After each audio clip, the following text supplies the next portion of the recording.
All right, and present now. All right. Okay. All right, I think I'm doing this twice, but I don't know if it'll work or not. Okay, so I'm going to do yellow and violet here. So I'm going to take some yellow and make a nice puddle of yellow up here in the lid of my box, which is supposed to be my palette for mixing. Okay, and yellow's the hardest thing to keep clean. So I think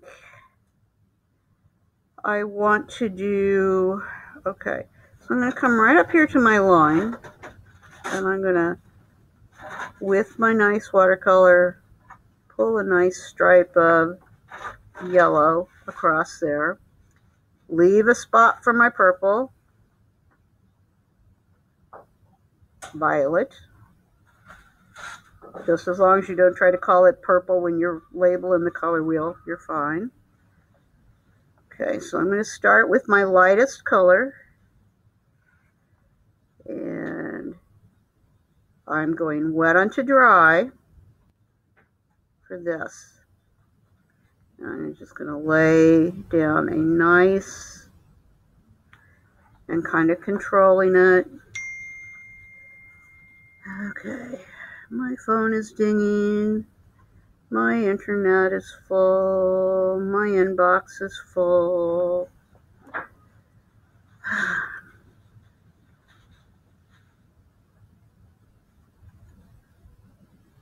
Stressy, stressy, stressy. Okay, so I'm going to lay myself down. Now,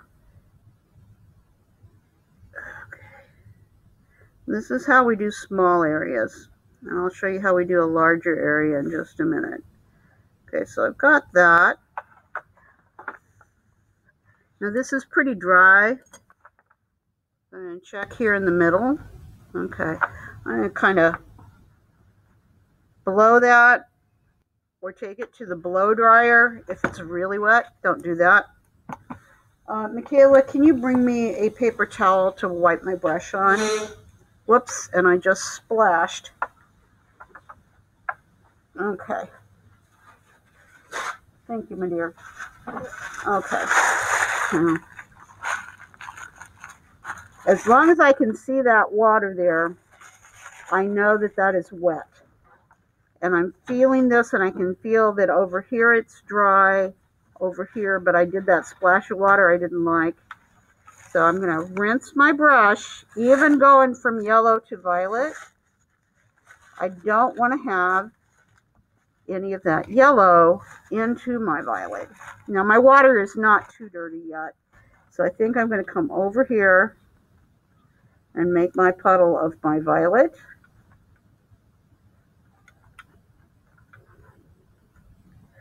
Okay. Generally those violet pigments are pretty strong. Please don't be family sick. Okay, so I'm going to work where I know it's dry across here. So I'm going to take my brush, just like it was a marker, and come right along this edge. And I'm going to go around that edge. And that lapped over just a little bit. And put that side by side. So I don't want big splashy wet like we did for our wet on wet. That's running just a little bit on me. What I need to do is not panic and just not put any more to it. Okay. So let's come here. Now that's sinking into the paper. And because the violet is so much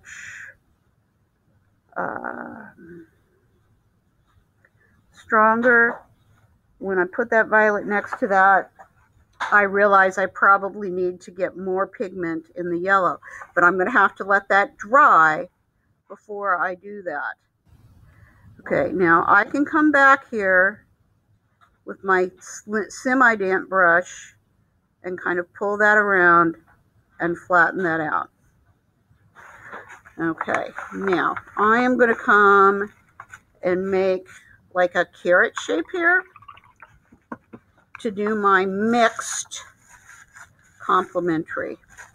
Okay, now I want to wet the paper with clean water here.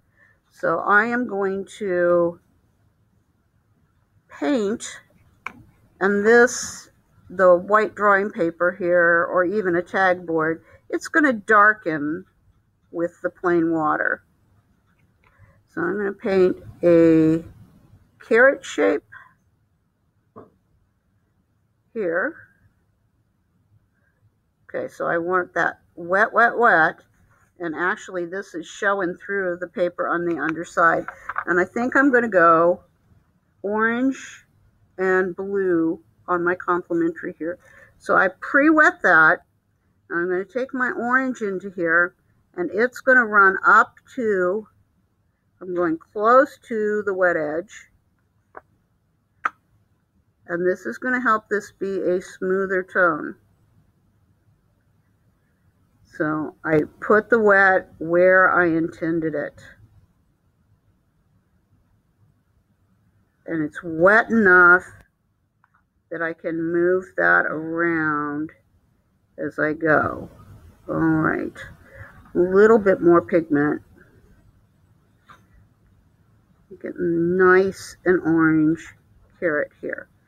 Okay, and I want a nice edge right there. Okay, now I have left it wet down here, and I am going to use my blue to shade this. So it's going to be doing two things. I'm shading, and I am letting those complements mix. So I'm going to take this blue right down here into the wet on wet, and I'm putting it down here at the bottom. I know it's going to run a little bit, and pull to get some roundness, and that's going to blend a little, and it's going to make some neutrals. Now the thing with the watercolor in the mixing is it's see-through, and I might have to put a couple of layers. So looking at the computer screen here, yeah, I'm getting some neutrals where that goes across there, but I might let it dry and take some more in there. So I'm going to do one more thing with complements right in here. I'm going to make a the carrot tops. So red and green would work for that. So I'm going to go take some lacy carrot tops, maybe even bring some around here. And then I'm going to rinse my brush. Now see, I've been in a bunch of different colors. My water is getting kind of brown. That's why you don't want a tiny cup of water as you're doing this. So I'm getting a little bit of red. And I'm just going to take these red spots across here so I can get some blending. This is kind of what I do with my scribbly gestural drawing blending. So I do that when I'm drawing. I do the scribbly thing that way. Okay, so there's kind of three different ways: wet on wet, layering it, and then trying to control it and get it side by side.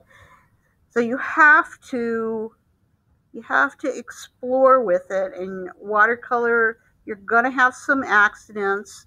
You don't want to go too fast, too hard, and with too much pigment. So you want to take your time. Okay, now this area is probably dry enough. I'm going to come back with a nice violet, and let's see how, yeah, I can take that violet right on in there. and make a nice strong violet. So if I take my darker color on top, I'm going to get a better hard edge. Hard edge is hard on watercolor. And controlling it is just a matter of going real slow. And it's hard for me to talk while I'm painting. Think about some of the really skillful drawers you know here in school. They're quiet. So as you're drawing, as you're painting, it's hard to put that into words. That's one of the hardest things.